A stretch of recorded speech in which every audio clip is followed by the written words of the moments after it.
Millionaire CEO took the nanny to a company gala. No one expected her to say that. You want me to pretend to be your girlfriend because your investor backed out? Her voice was calm, but her fingers trembled around the puzzle piece she was still holding. He didn't flinch. I pay well. She looked up at him, slowly. I'm not for sale. The air between them tightened. She was in jeans, barefoot on the rug, hair in a ponytail. He stood in a suit worth more than her yearly salary. And yet somehow, in that moment, he looked like the one unsure. That night, she would walk into a ballroom of power players in a dress that made the room freeze, and remind the world that sometimes the woman they overlook is the one who changes everything. Lillian Cruz didn't grow up believing in fairy tales. She believed in deadlines, second shifts, and making $10 stretch for 3 meals. At 28, she could make mac and cheese taste like a 5-star dinner and read bedtime stories with the kind of voice that made even tired children listen. But no one asked about her dreams anymore. Not since her mother died and she gave up her full scholarship to care for a younger sister and a collapsing life. Now she was just the nanny. A good one, reliable, quiet, and invisible. Until that night, when the man in the suit stood at the doorway and said, "You're coming with me to the company gala." She had been helping Leo finish a giraffe puzzle on the living room rug. Her heart still ached for the pieces of her own life she never got to finish. "I'm sorry," she said, blinking. "I was hired to care for your son, not parade around in heels." But Oliver Blackwell didn't blink. Plans changed. She stood up slowly, keeping her tone even. "And you just expect me to say yes?" He didn't answer that. Instead, he turned and left her in silence, the kind that follows people who aren't used to being questioned. That evening, a stylist showed up at the door, bright-eyed, kind, carrying a rack of gowns and saying things like, "You're beautiful. You just forgot how to see it." And when Lillian stood in the mirror later, wearing red silk and soft curls, she didn't see someone else. She saw who she could have been, who she still might be. At 7:58 p.m., she walked down the grand staircase of the Blackwell mansion. Oliver was waiting in the foyer, adjusting his cufflinks. He looked up and froze. He didn't say a word, not at first. And maybe that silence, from a man who always had something to say, meant more than compliments ever could. "You look acceptable," he finally managed. Lillian smiled, tilting her head. "Not bad for someone you hired by the hour." The gala was a sea of crystal and couture, everyone polished, poised, pretending. When they walked in, arm in arm, time slowed. She wasn't supposed to fit here. But she did. Because she didn't try to. She just walked, chin up, eyes forward, like someone who had nothing left to prove. Then came Meredith Kensington. Elegant, sharp, the ex-fiancé. She smiled, too sweetly, eyes locked on the red dress. "Interesting color choice. Red is very noticeable." "Red, like red notice." "That's the point," Lillian replied softly. "Being invisible never suited me." Oliver almost smiled. Every 30 seconds someone asked who she was. Every time, Lillian met their gaze with calm intelligence.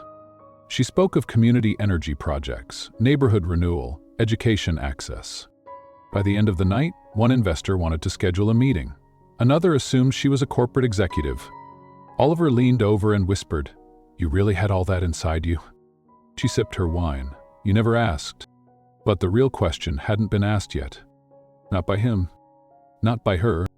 Not even by the little boy who asked the next morning, "Daddy, can Lillian be my new mom?" And maybe that question was the one that would change everything. Chapter 1. The Red Dress Agreement. There was something about rich people in silence. Not the comforting kind, like the hush of snow or the pause before a kiss. No, this was the kind of silence that followed commands. The kind that filled rooms when power entered and no one dared speak first. That was the silence that filled the grand living room of the Blackwell estate the moment Oliver stepped in. Lillian didn't flinch. She sat cross-legged on the rug, surrounded by puzzles and plastic dinosaurs, holding a giraffe-shaped piece in her fingers. Leo, his 6-year-old son, giggled beside her, utterly unaware of the storm about to roll in. Oliver's voice cut through the room like a cold wind. "We need to talk." Lillian looked up slowly. Is something wrong with Leo? No. His tone was flat. It's about tonight. She tilted her head. Tonight? You're coming with me, to the gala. There was a beat of silence. Then she laughed, not out of amusement but disbelief. I'm sorry, Mr. Blackwell? I was hired as a nanny, not as your accessory. You'll be both. He crossed his arms. The woman who was supposed to accompany me canceled. You're already here. Problem solved. Lillian stood, slowly, like someone choosing her next step with caution. That's not in the contract. It is now. He turned, already halfway down the hallway when her voice stopped him. You really think you can just order me around like a pizza? He turned back, his expression unreadable. I pay well. I've arranged someone to watch Leo tonight. A stylist will arrive at 7, the car leaves at 8. Wear something that says elegant, not employee. She didn't move, didn't blink. Something about her stillness unsettled him. What's wrong with my hair? She asked quietly. His jaw tightened. What's already nice can be better. Wow, she whispered, more to herself than him. You really don't hear yourself, do you? He didn't respond, just turned and walked away. The door shut behind him with a soft thud, and the silence returned, but this time, it wasn't his. It was hers. Back on the rug, Leo was holding out another puzzle piece. Are you going out with Daddy? She exhaled slowly. Looks like it, buddy. But what about our dinosaur? We'll have to wait.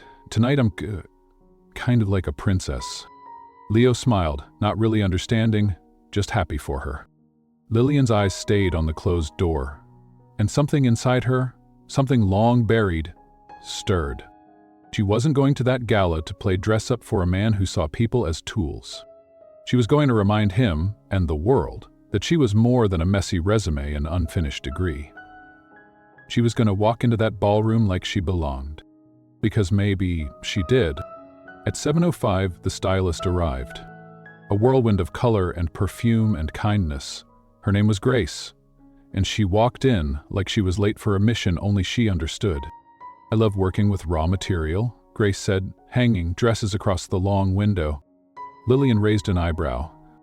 In a good way, honey, she said quickly. You're stunning. You've just forgotten. The transformation was soft, not showy. A warm red dress with clean lines that hugged her waist but didn't beg for attention. Light waves in her hair, falling gently over her collarbone. Bare makeup, just enough to highlight what was already there. When Lillian looked in the mirror, she didn't see someone else. She saw. I heard footsteps who tutored math on Saturdays. He was tutored math on Sundays. She saw herself. The version she used to dream about. The one who got changed the clock, the local motel building. She rented a room in the city, in Campos. Cowboys.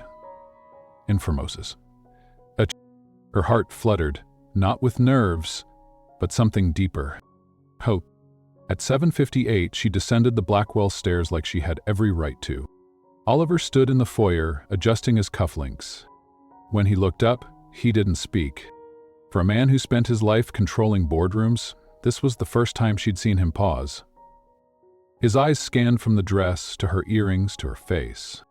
You look acceptable, he said after a beat. Lillian smiled.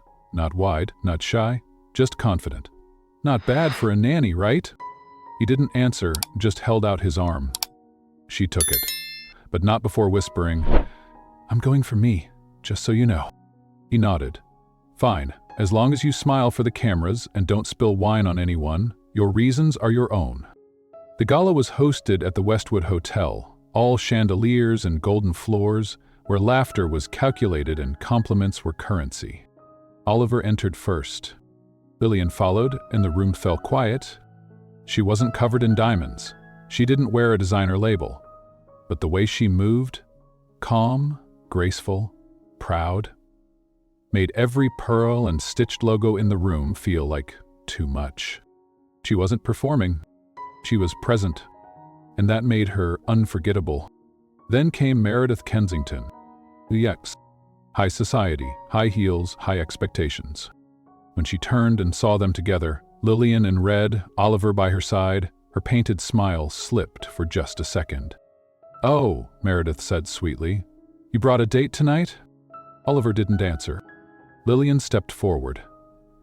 "Lillian Cruz," she said, offering her hand. Meredith shook it like it was breakable. "Interesting color. Red is bold, very noticeable." "Being invisible never appealed to me," Lillian said. Oliver coughed. But it might have been a laugh. Throughout the evening, investors approached. Curious, intrigued. One asked if she worked in development. Another asked her views on community energy. She answered every question with quiet brilliance. No show, no stumbles. She mentioned a project in Paris. Quoted impact statistics. Spoke of inclusion like it wasn't a pitch. It was personal. Oliver stood nearby, listening in silence. He had never seen someone command a room without raising her voice. She made intelligence feel like warmth, and truth feel like power. Later that night, as they sat at the table under glass chandeliers, she leaned in. "You should smile more," she said casually. "Your face looks less frozen when you do." He raised an eyebrow. "You know you're talking to the president of the company? And you're talking to someone who isn't afraid of presidents." He didn't reply, but for the first time in a long time, he smiled. By the end of the evening, one French investor pulled him aside. "Where did you find her?" Oliver looked across the room. Lillian was talking to the waitstaff, laughing about something small, holding her glass like a queen, not a guest. "I didn't," he said quietly. "She found me." But he didn't know yet what she was about to find. Neither of them knew. The next gala wouldn't be about appearances. It would be about choices. That night, she wore red. Not to be seen, but to stop hiding. And Oliver Blackwell would never see the world the same way again. Chapter 2. The Fake Girlfriend Clause. There's a moment, just after the glitter fades, when real life slips back in. For Lillian, it was the morning after the gala. She stood barefoot in the quiet kitchen, still half wrapped in the silk memory of the night before. The dress was gone. The hair was back in a messy bun. But something inside her had shifted. A line crossed, or maybe revealed. Leo sat at the table, swinging his legs under his chair, munching cereal like nothing had changed. Maybe for him, nothing had. But for her, everything had. "Did you have fun with Daddy?" he asked between bites. Lillian smiled softly.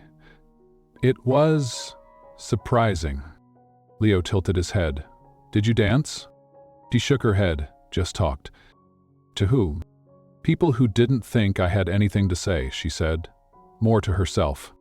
Before he could ask more, Oliver walked in. Not in a suit, not in armor, just jeans and a white shirt. Still crisp. Still him, but with the kind of softness that made her pause. He nodded at Leo, then at her. "Can we talk?" Lillian nodded, following him into the study. The door closed behind them with a soft click. Silence stretched between them. The thick kind. The kind that meant everything was about to change, again. "I need you," he said, without looking at her. She raised an eyebrow. "That's a new one?" He slid a document across the table. Her name was on it. "What is this?" "A formal agreement," he said. 2 months. You continue the act. Public appearances, dinners, company events. We maintain the image." She stared at him. "You want me to pretend to be your girlfriend, for your reputation." He didn't deny it. Last night helped. The investors responded. Meredith backed off. "The press called you compelling." He said it like a business win, not a personal compliment. "And in return?" she asked, folding her arms. "You'll be compensated, and you'll have full control over Leo. No interference from me, no limitations. Autonomy. You'll also receive a bonus for every appearance." Lillian was quiet. Then, "So, I get to be your PR puppet and your babysitter?" "No," he said sharply. "You're more than that. That's why it worked." She laughed bitterly. "Funny. You saw all of that last night, but you still want to put it in a contract." He looked away. "Because I don't want lines to blur." "Too late," she whispered. He turned back to her. You can walk away. But if you don't, this could help you too. Her hands trembled slightly as she picked up the folder. The words blurred. But one thing was clear. He wasn't offering romance. He was offering strategy. She could take it, use it, leverage it, or she could burn it and walk away. She thought of Leo. She thought of her sister, still struggling through night shifts and broken promises. She thought of all the doors she never opened because life demanded survival over ambition. And then she looked up. I'll do it. He blinked. You will? But on 2 conditions, she said, steady now. 1, I'm not a puppet. If you want authenticity, you'll get all of it. The wit, the questions, the fire. Don't ask me to mute who I am. He nodded slowly. And 2, when this is over, you walk away with your empire, and I walk away with something real, a path forward, not silence. For a moment, something flickered in his expression, surprise, maybe even admiration. But he said only, Dio. She signed. He signed. And just like that, the fake relationship began. But in the silence that followed, neither of them noticed the tremble in their hands. Because pretending, it has a way of turning into something real, especially when the lines are drawn in pencil and hearts never ask permission to blur. It wasn't the contract that scared her. It was the part of her that wanted him to rip it up and ask her to stay for something that couldn't be measured in money. Have you ever agreed to something practical when deep down your heart was begging for something more? Chapter 3, An Unspoken Contract. Lillian had always known the difference between real and pretend. She'd lived in that space most of her life, smiling at rude customers while bagging groceries, faking confidence during scholarship interviews when her stomach was empty, pretending she wasn't tired while tucking her sister in at night after a double shift. So when she agreed to Oliver's 2-month relationship, she thought she knew the rules. But she didn't expect the warmth that came after a shared joke. Or the way his eyes lingered sometimes, not on her dress, but on her, when she wasn't speaking. Most of all, she didn't expect the feeling of being seen. It began small. A text message after one of the fundraisers. This investor said your pitch made him rethink his entire portfolio. Nicely done. Then a post-it left on her tea mug. Don't forget, board meeting at 10, you're smarter than half the room. And then, one late afternoon, the elevator stopped. They were on their way down from the 8th floor when the lights flickered. The box jolted, then froze. Lillian pressed the emergency button. Is this planned? Oliver frowned. It's never happened before. Well, she said, crossing her arms and leaning against the mirrored wall. Congrats. You're now stuck in a box with your fake girlfriend. He chuckled, quietly, but it was real. She sat down on the floor. You coming down to my level, Mr. Blackwell? He joined her. They sat in silence for a moment, the air humming with more than just the A/C. Then she spoke. You know what I hate most about pretending? He looked at her. What? The moment when you realize you're better at acting than you are at being yourself? He didn't answer right away, just stared ahead, thoughtful. I know what that's like, he said finally. I've been playing a part since I was 6. She turned to him, surprised. My father believed emotions were a liability. I wasn't allowed to cry, or mess up, or choose. He made me memorize my future before I hit puberty. Lillian watched him. Not the CEO, but the boy behind the iron suit. Ha! My mother died when I was 10, he continued, and from then on everything was numbers. No more lullabies, no softness. I lost my mom too, she said, voice gentler now. But later, I gave up college to take care of her. Then my sister. Then everyone else. For the first time, their worlds overlapped, not in class or background, but in grief. In quiet survival. They weren't from the same place, but they were made of the same ache. Eventually, the elevator kicked back on. A jolt, a whir, light returned. But neither of them moved for a second, as if something heavier had just shifted between them. That night, she couldn't sleep. She made tea, sat on the balcony, watched the Chicago skyline flicker like it was breathing, and realized she wasn't pretending anymore. The following week was the restaurant dinner, Blackwell Holdings hosting international investors. Lillian wore navy, understated, her hair up in a loose bun, no earrings, just a thin bracelet her sister had once given her. She was there as Oliver's partner, but her plan was to stay invisible, until Meredith Kensington raised her wine glass and smiled too sweetly across the table. "So lovely to see you again, Lillian," she purred. "Remind me, what is it you do again?" Before Lillian could answer, Meredith turned to the table. "She's Leo's nanny," she said loudly. "Isn't that fascinating? A nanny at the center of strategic decisions." The air went still. A fork clinked. Someone coughed. Lillian's hands were steady, but her heart was hammering. She stood slowly. "Yes, I am a nanny," she said calmly. "And before that, a caregiver. And before that, a waitress, a cashier, a cleaner." She looked around the table, voice steady as steel. "And no matter what title I held, I did my job with dignity. Something that doesn't come from money or lineage, but from character." Everyone was silent, except Oliver, who said nothing. Not a word. Not even when Meredith smiled with triumph, and the conversation slowly returned to safe, shallow topics. Later that night, when they got home, Lillian walked past him without a glance. "I froze," he said behind her. She didn't turn around. "Must have been cold up there on your pedestal." And she closed the door to her room. The next morning, she found a manila folder in the hallway. It was labeled in pencil, "Project Portfolio, Lillian Cruz." Inside were pages, hand-drawn maps, notes, diagrams, proposals, her old work, ideas she never got to share, neighborhood schools, single mother initiatives, community mental health programs, dreams she'd once had before life forced her into survival mode. Oliver must have found them. She sat down on the floor, heart racing as one line caught her eye. Social change doesn't need a boardroom. It needs someone who remembers what it's like to feel small. She closed the folder and leaned back against the wall. Tears blurred her vision, not because of what he had done last night, but because he had finally seen all of her, when it might be too late.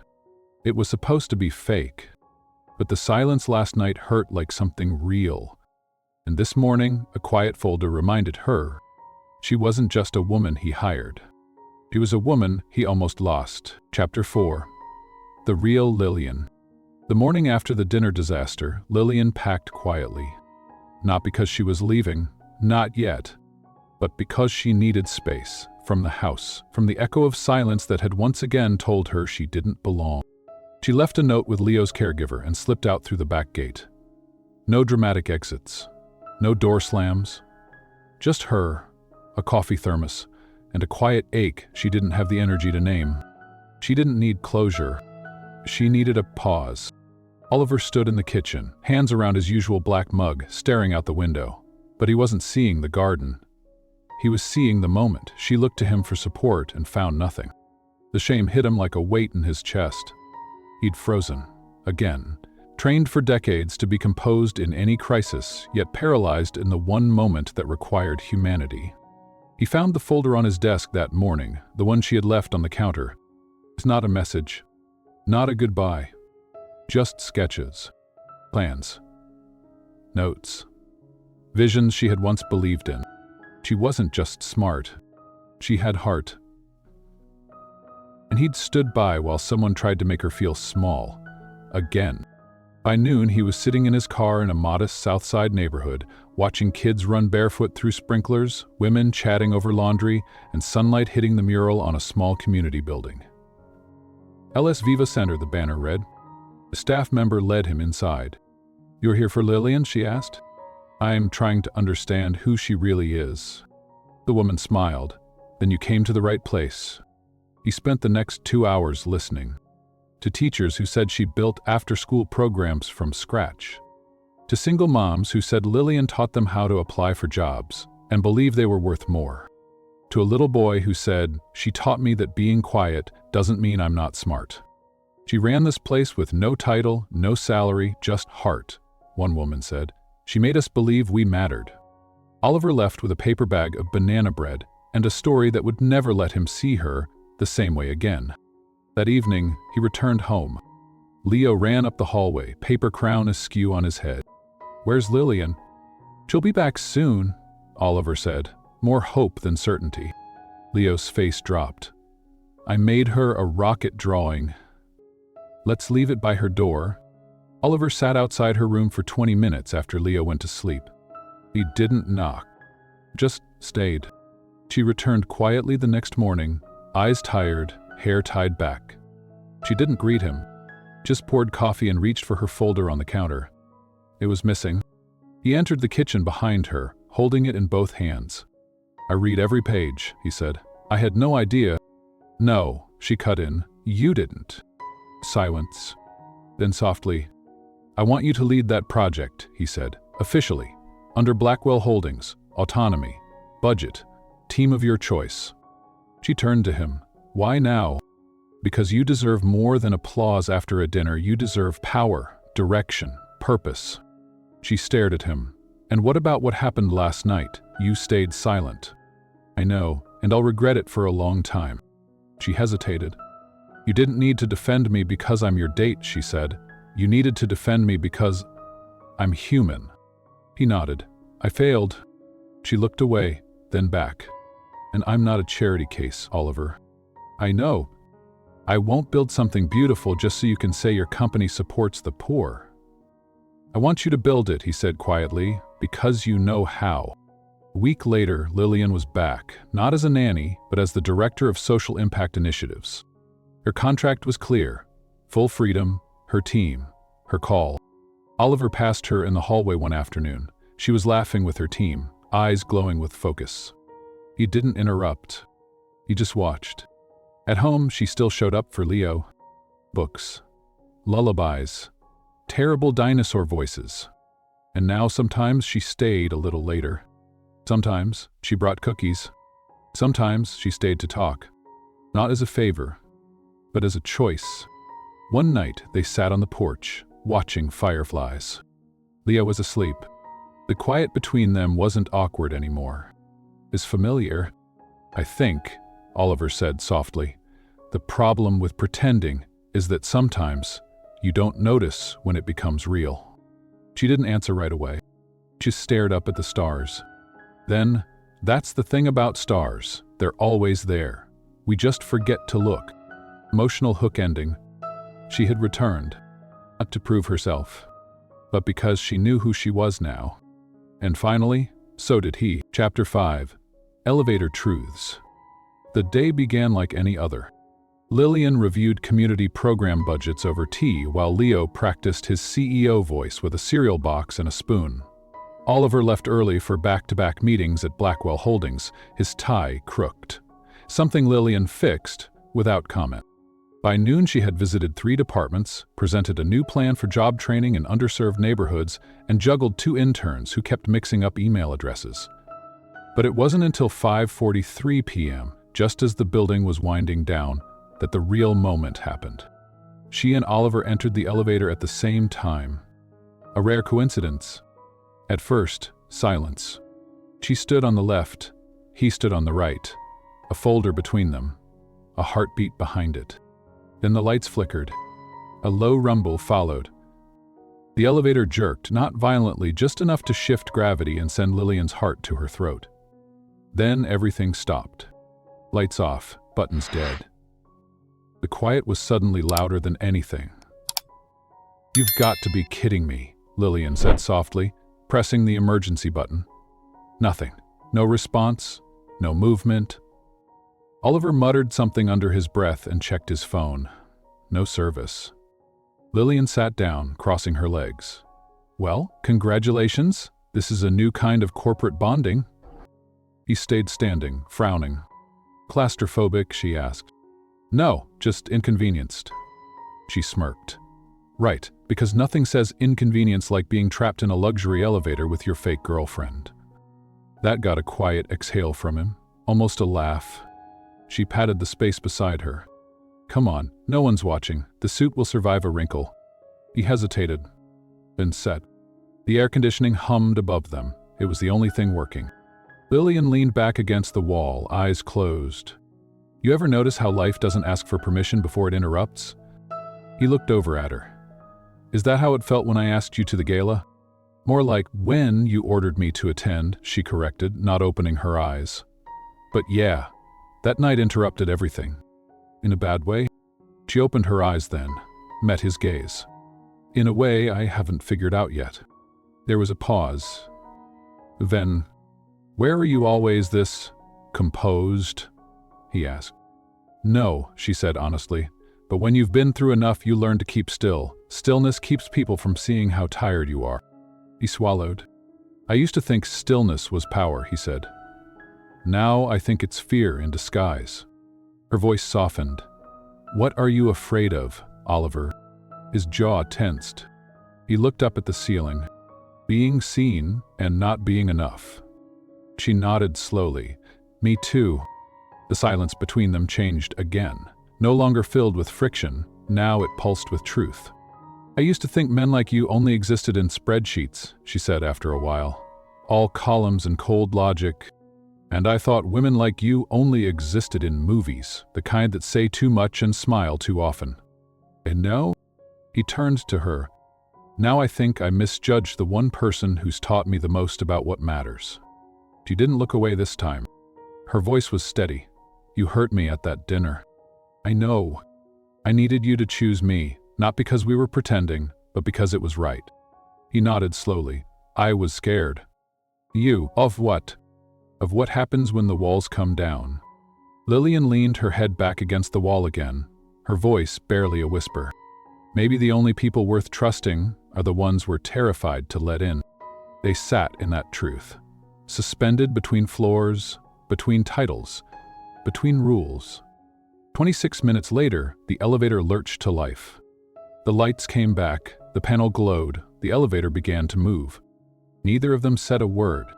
When the doors opened in the lobby, they walked side by side to the parking lot. The stars were just beginning to appear in the early evening sky.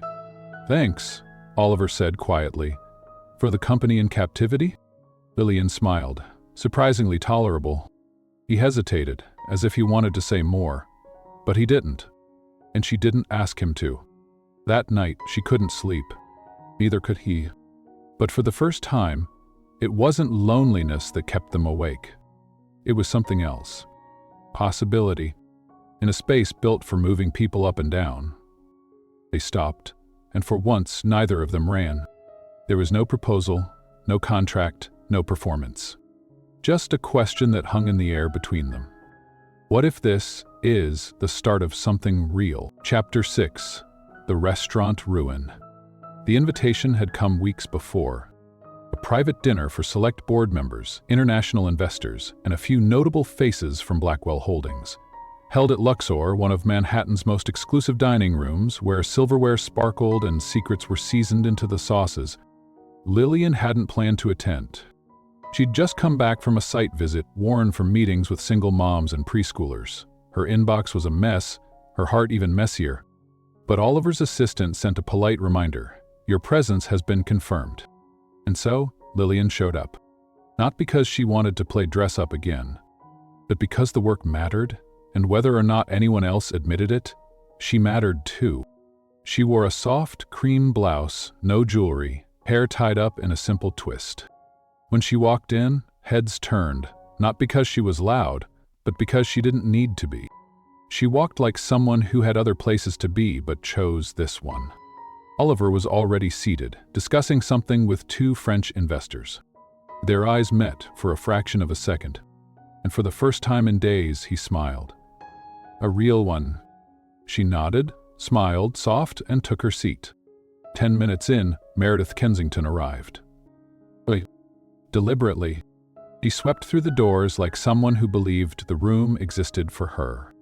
Sorry, she said with a perfect smile, got caught in traffic and life.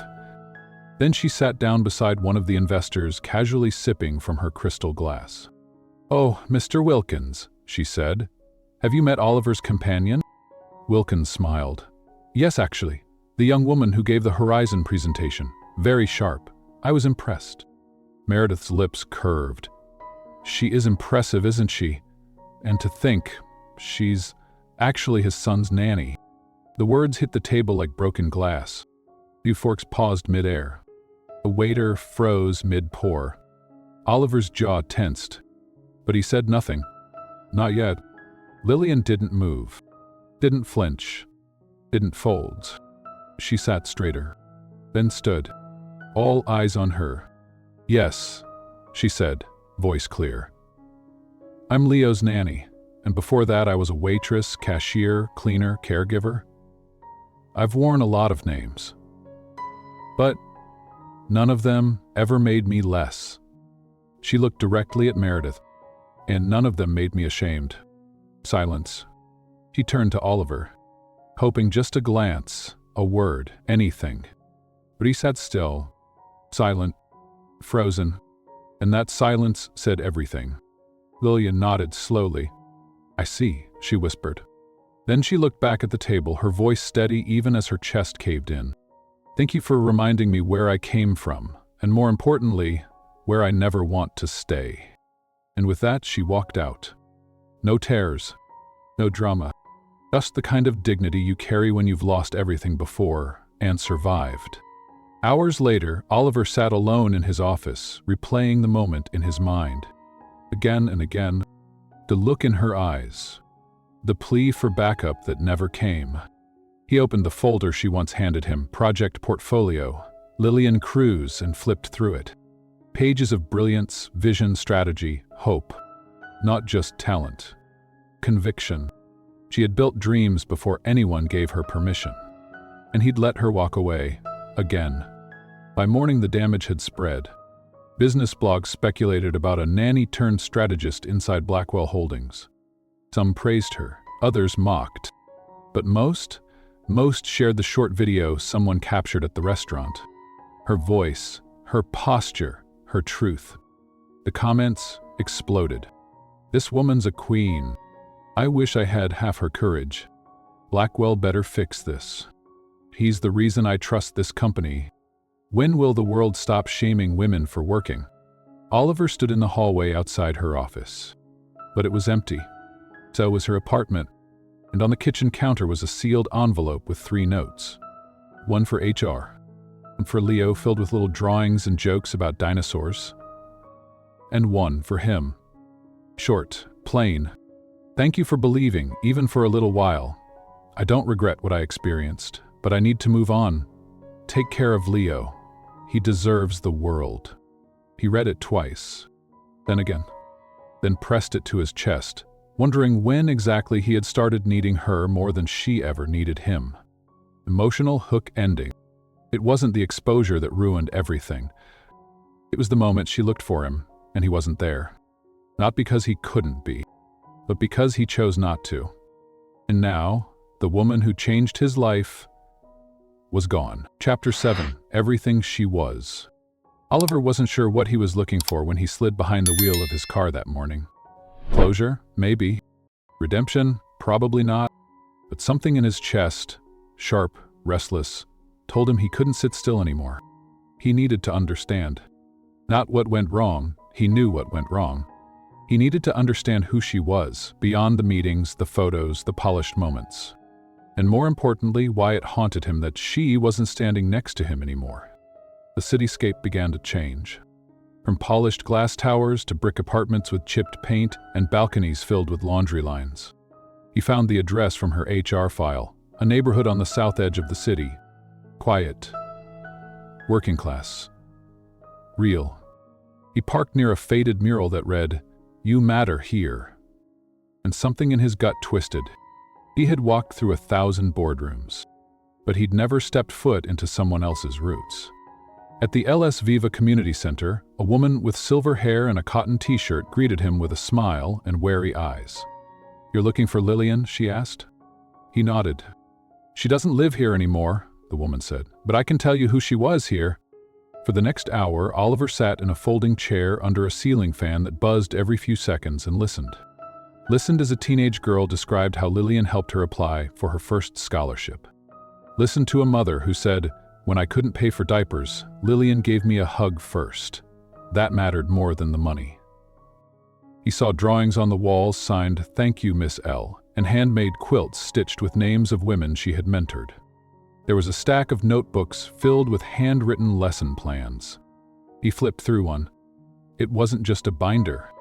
It was her legacy before any Gala, before any CEO, before him.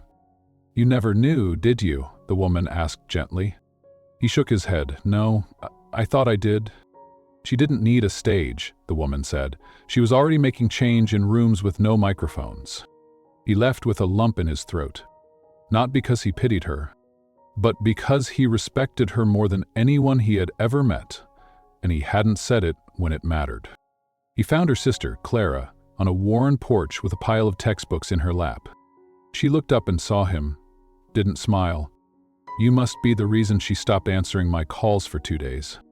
Oliver nodded. "She told me about you," Clara said. "Most of it wasn't flattery. I deserve that. But," Clara added, closing her notebook, "she also told me you made her feel visible, like the woman she was before life got in the way." He sat down on the step beside her. "I let her walk out," he said, again. "She didn't need you to fix her," Clara said. "She just hoped you wouldn't be part of the world trying to break her." He swallowed, hard. You know what hurt her the most? In a room full of power, she stood tall, and the one person she trusted stayed silent. Later that night, he found Leo curled up on the couch, clutching a crayon drawing. "Where's Lillian?" the boy asked quietly. "She had to go." "Where am I?" Oliver sat beside him, brushing a hand through his hair. "Because I didn't do the right thing." Leo held up the drawing. It was the three of them, holding hands under a sky filled with stars. "She tells better stories than you," Leo whispered. "I know," Oliver said softly. "That's why I need her back." Before she was his nanny, she was a leader. Before she was his date, she was a builder of people. And now, she was the woman he couldn't stop loving. Not because she changed him, but because she reminded him who he wanted to be. Chapter 8. The CEO's Apology. Rain tapped against the window of Oliver's office, soft, rhythmic, like the city was holding its breath. He sat at his desk with the lights off. The only illumination came from his laptop screen, paused on a video still of Lillian standing in that restaurant, chin lifted, spine straight, dignity unshaken. He hadn't spoken that night, but now silence wasn't an option. That afternoon, Lillian received an email with the subject line, "Social Collaboration Proposal, Immediate Review." She almost ignored it until she saw the sender. Oliver Blackwell. Inside was a PDF attachment, along with 6 words in the body. "I listened, please read. Your call?" She clicked. The proposal wasn't about business. It was hers. Every page was drawn from the portfolio she'd left behind. Community plans, mentorship models, resource allocations, all signed and approved by Blackwell Holdings board. At the top, Director, Lillian Cruz, full autonomy. He scrolled through the terms.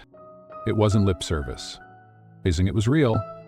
Then came the last page, a handwritten note, scanned in. "I should have said something that night, but I didn't know how to defend someone I wasn't brave enough to stand beside. I know now, this isn't a gift. This is yours. Always was."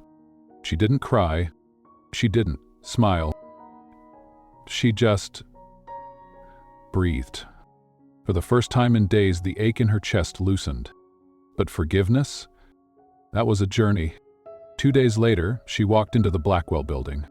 No makeup, no heels. Just jeans, boots, a blazer, and a face that said, "Don't mistake me for small again." The receptionist froze. So did 3 interns. The elevator ride up was quiet, but when the doors opened, she stepped out with the calm of someone who knew she belonged. Oliver was waiting in the glass conference room. He stood as she entered. No smile, no charm, just respect. "Thank you for coming," he said. "I almost didn't," she replied, taking a seat. He slid a thick envelope toward her. "This is the official offer. It's yours, under your terms. Location, team, mission, all yours." She opened it, skimmed the top, then looked up. "It's good." He nodded once. "But I've learned something about your company, Oliver." He waited. What looks good isn't always safe. Her words weren't bitter. They were careful. earned. I won't accept anything that turns my work into your marketing, she continued. Social change isn't a PR stunt. I agree. No oversight from board members who think poor people are a tax write-off? Done. No photo ops with CEOs who stood silent when it mattered. He looked at her and didn't flinch. I deserved that. Silence stretched. Then he said, quietly, I don't want a second chance to defend you. I want a first chance to stand beside you. She folded her arms. And if I don't forgive you, then I'll keep learning from the consequences I earned. Another pause. She sighed, then pulled a folded paper from her bag. A list. My terms, she said. Autonomy, transparency, community-led decisions. A reporting line that ends with me, not some distant committee. He nodded as she read them aloud. No edits. No debate. No power games. When she finished, she placed her pen down and extended her hand. He took it. Firm. Equal. Real. Over the next week, the company's mood shifted. News spread quickly, she's back. Some whispered, some scoffed, but most watched with something like awe. Lillian walked through the halls, not as a guest, but as a leader. She didn't rush to meetings, she arrived. She didn't ask for space, she owned it. She started building her team, former teachers, overlooked interns, working-class creatives. No Ivy League resumes, no polished pedigrees. Just people who knew the cost of invisibility and had ideas for rewriting the rules. In the evenings, she still visited Leo. She never said it was for Oliver, but Oliver knew. She always brought something for the boy. Stories, crafts, homemade cookies. And she stayed after he fell asleep, sometimes just to sit on the porch, sometimes to talk. One night, they sat outside beneath string lights hung haphazardly across the patio. Oliver poured tea. She added too much honey. You've changed, she said. He nodded. You made me uncomfortable enough to grow. That's not a line most women hope to hear. It's the truest one I have. She smiled slightly. You don't owe me anything anymore, he said. But if I can offer anything, let it be this. You were never just the nanny.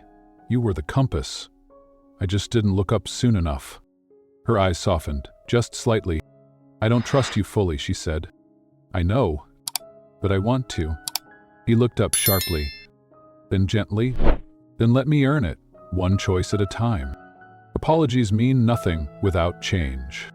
But this time, he didn't beg for a second chance. He built a better path. Quietly, she took the first step back. Chapter 9. The ring in Leo's pocket. It began with chalk. Leo was on the patio, sprawled across the pavement in a sea of reds, yellows, and crooked stars. Lillian sat beside him, sketching quietly, her eyes relaxed for the first time in weeks. Oliver watched from the kitchen window. He wasn't in a rush. Not today. Today had been different. Because for the first time he wasn't chasing control. He was building something real. The company had changed, yes. Press coverage glowed with phrases like corporate heart and compassionate reinvention. But that wasn't what mattered. What mattered was how people looked at Lillian now. With respect, with gratitude, with awe. She had built a movement inside the marble halls of power. And Oliver? He had finally learned to listen. The annual Community Impact Day had arrived, an event Lillian helped launch and organize. The square in the heart of their neighborhood was alive with color. Booths lined the edges, women selling soaps, kids showcasing science projects, music floating through the air. In the middle of it all was a modest wooden stage, wrapped in hand-woven cloth and paper flowers. Atop it, Lillian stood with a microphone, hair in a soft braid, dressed simple and free. No brand names, no pretense, just a woman doing what she was born for. We used to think change came from the top, she told the crowd. But I've learned change starts in kitchens, in classrooms, in corners no one looks at. It starts here. Applause rose like thunder, not polite but real. Oliver stepped onto the stage when it quieted. He didn't carry a speech. He carried Leo, The boy held something small and wrapped in blue felt. "Miss Lillian," Oliver said softly, "I have a question for you, but I didn't want to ask it alone." Leo grinned wide and reached into his pocket. Pulled out a small silver ring, modest, simple, but warm with meaning. "Mia." Oliver knelt. Lillian froze. The crowd stilled. "I once asked you to pretend with me," he said. "This time, I want to ask for something real." Leo handed him the ring. Oliver's voice didn't tremble, but his eyes did. "Will you change the rest of my life by saying yes?" Lillian didn't cry right away. She laughed first, then covered her mouth, then blinked. Then finally, she whispered, soft as a breath, "Yes?" The crowd erupted. Children cheered, music swelled, people hugged strangers. Leo threw his arms around them both and yelled, "She said yes!" so loudly half the neighborhood heard. They didn't kiss on stage. Not yet. Instead, they stayed in that moment, forehead to forehead, while the world around them bloomed. It wasn't a performance. It wasn't a brand. It was two people, once strangers, now finally safe enough to love. Later that night, they sat beneath the kitchen light, her fingers tracing the edge of the ring. "Why now?" she asked. "Because you rebuilt the pieces of me that I didn't know were broken," he said. She smiled. "You still talk like a press release." He laughed, shaking his head, and took her hand. "Lillian, I'm not proposing a perfect life." "Good. I'd never believe that. I'm asking for something harder." She looked at him, brow raised. "I'm asking for the messy kind, the one with missteps and bad coffee and bedtime stories and boardroom debates and chalk on the walls." She leaned in. "I'll bring the chalk," she said. And this time, they kissed. No cameras, no crowd, just warmth and breath and home. Emotional hook ending.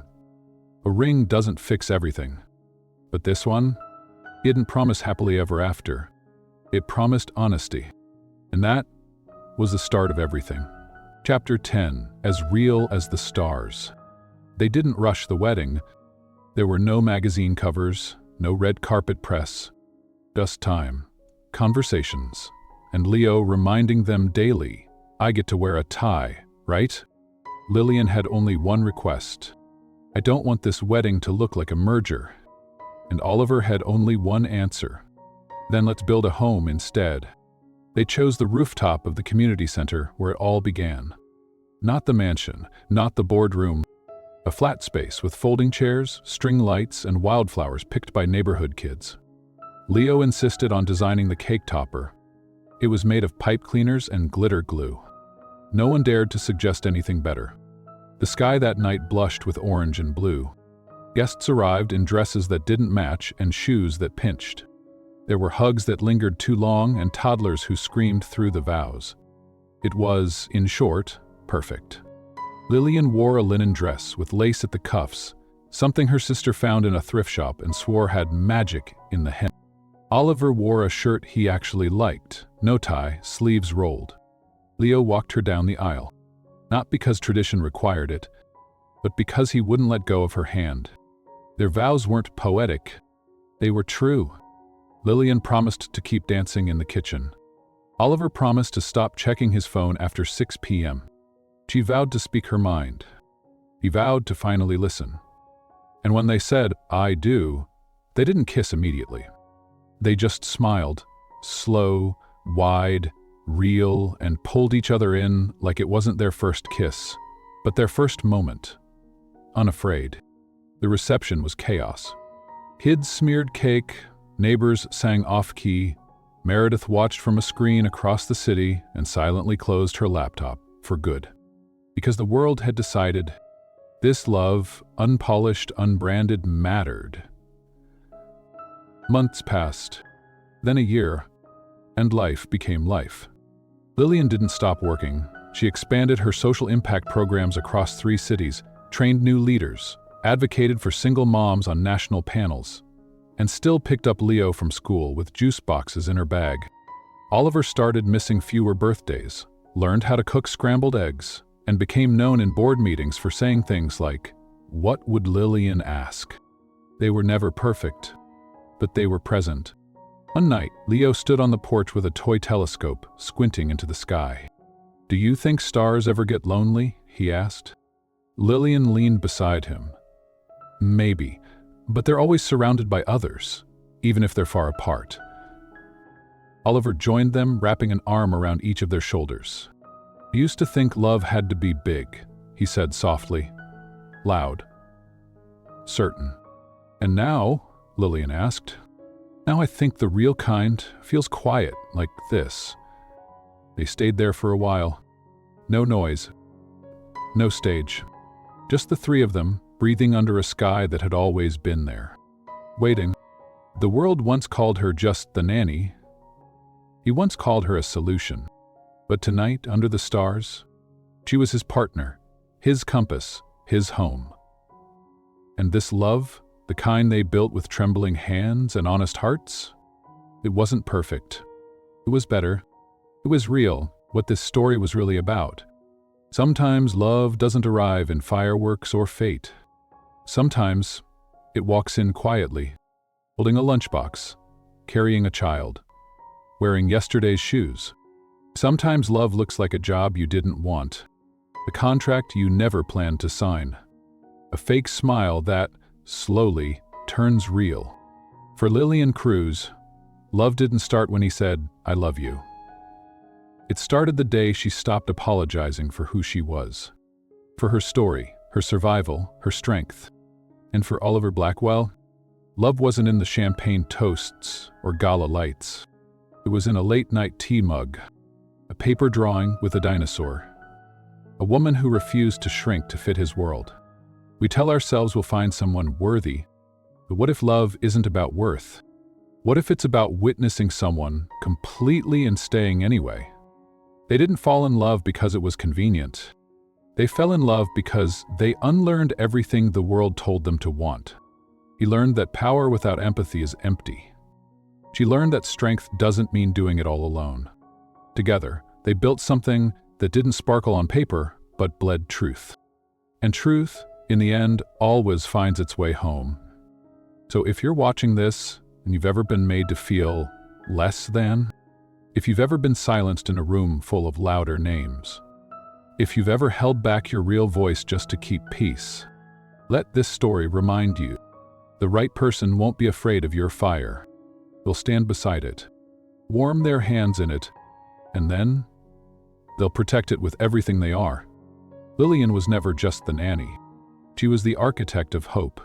She wasn't the background. She was the pulse. And Oliver? He didn't save her. She didn't save him. They saw each other, and together, they built something that didn't just change their lives. It changed the lives around them.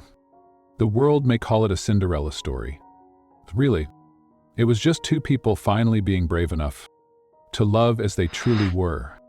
Do you've ever stayed silent when you should have stood up for someone you love? Or have you ever walked away because no one stood for you? Leave a comment below. Your story might be the beginning of someone else's healing. If this story touched you, the next one goes even deeper. We'll meet again. Same heart, same quiet fire. Click to watch the next love story. And bring tissues. You won't be alone.